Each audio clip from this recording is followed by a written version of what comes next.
Halo adik-adik semua. Adapun topik pembahasan kita hari ini diambil dari tema 8, subtema 1. Adapun pembahasan kita hari ini yaitu mengenai cerita fiksi. Apakah adik-adik semua sudah tahu apa itu cerita fiksi? Nah, untuk lebih jelasnya, mari kita belajar secara bersama-sama. Jadi, cerita fiksi merupakan cerita rekaan atau hayalan pengarang, di mana cerita dapat berasal dari hayalan pengarang itu sendiri, tetapi dapat juga berdasarkan fakta.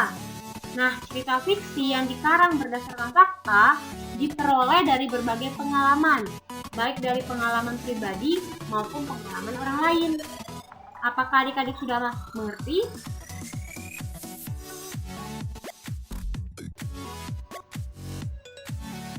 Selanjutnya, kita akan membahas mengenai ciri-ciri cerita fiksi. Adapun ciri-ciri cerita fiksi terdapat 5 hal. Yang pertama,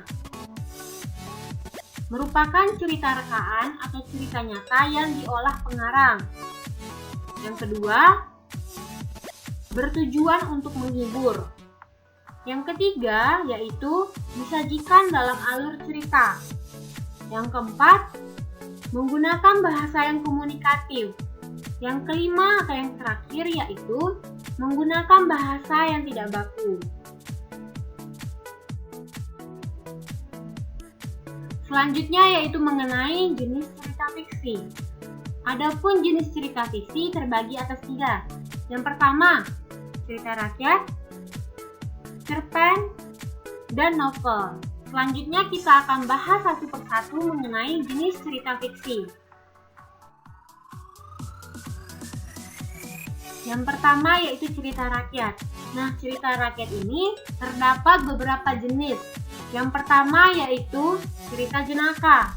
Cerita jenaka merupakan cerita pendek yang berisi kebodohan atau kecerdikan seseorang. Contohnya, cerita Sikabayan. Yang kedua yaitu legenda. Legenda merupakan cerita lama yang mengisahkan riwayat terjadinya suatu tempat wilayah. Contohnya asal-usul Danau Toba. Adik-adik semua pasti sudah pernah kan mendengar asal-usul Danau Toba? Atau contoh lainnya seperti terbentuknya Tangkuban Perahu. Yang ketiga yaitu mite. Mite merupakan cerita yang berhubungan dengan kepercayaan suatu benda atau peristiwa. Contohnya, kisah Nyai Roro Kidul atau kisah Dewi Sri dan lain sebagainya. Selanjutnya yaitu fabel. Fabel merupakan cerita dengan tokoh-tokoh binatang yang diceritakan hidup dan bermasyarakat. Contohnya seperti Kancil yang Cerdik atau contoh lainnya seperti cerita Serigala yang Licik. Selanjutnya yaitu saga atau sage. Nah, saga merupakan cerita lama yang mengandung unsur sejarah. Contohnya seperti Rara Jongrang atau Damar Wulan dan lain sebagainya. Apakah adik-adik sudah paham? Selanjutnya yang kedua yaitu cerpen. Adik-adik semua pasti sudah pernah kan mendengar cerpen? Ya, benar sekali. Cerpen merupakan cerita fiksi yang memaparkan kisah ataupun cerita tentang kehidupan manusia melalui tulisan pendek. Cerpen dapat selesai dibaca dalam sekali duduk. Artinya, pembacaan ceritanya bisa langsung diselesaikan dalam jangka waktu singkat. Contohnya, seperti cerpen-cerpen anak pada majalah atau surat kabar.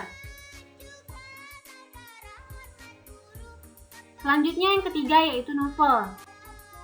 Novel merupakan cerita fiksi yang panjang dan mengandung rangkaian cerita kehidupan seseorang dengan orang di sekelilingnya yang menonjolkan watak setiap tokoh.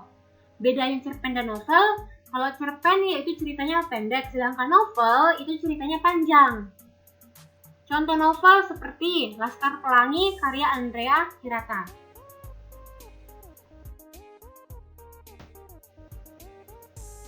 Nah, anak-anak sekalian, mari kita membaca.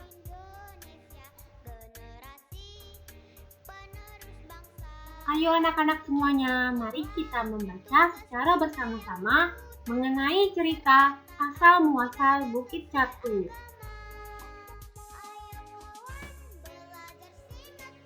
Di pedalaman Pulau Bali, terdapat sebuah desa yang subur. Di sana, tinggal sepasang suami istri. Mereka bekerja sebagai petani.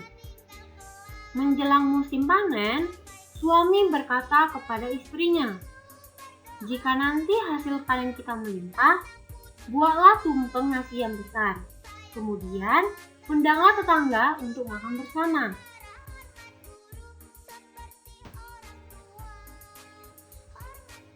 Tak lama kemudian, harapan mereka terkabul.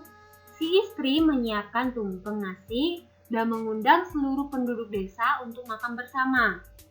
Menjelang musim panen berikutnya, suami berkata lagi kepada istrinya, "Semoga panen kita lebih banyak lagi, kalau bisa 3 kali lipat dari sebelumnya.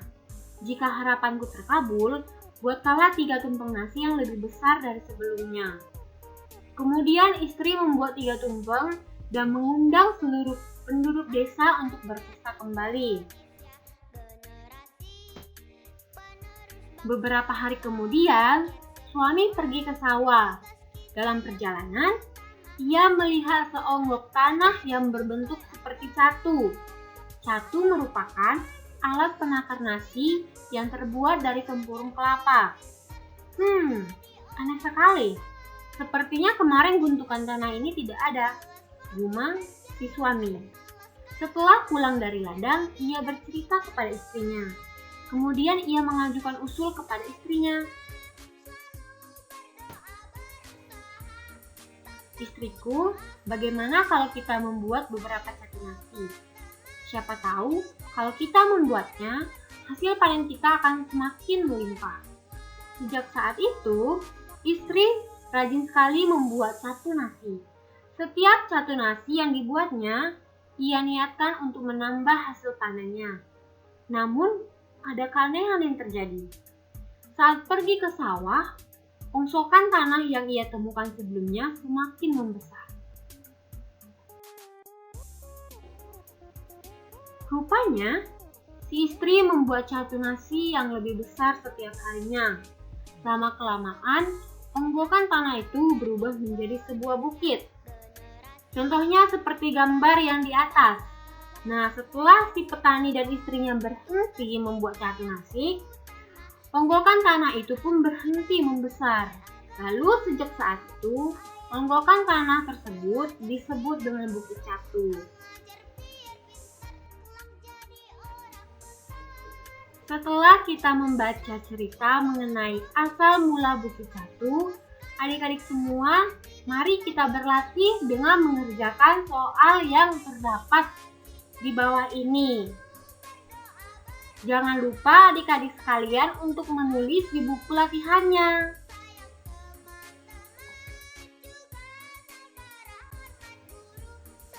Sampai di sini materi pembelajaran kita saat ini. Adik-adik semua, jangan lupa untuk terus belajar ya.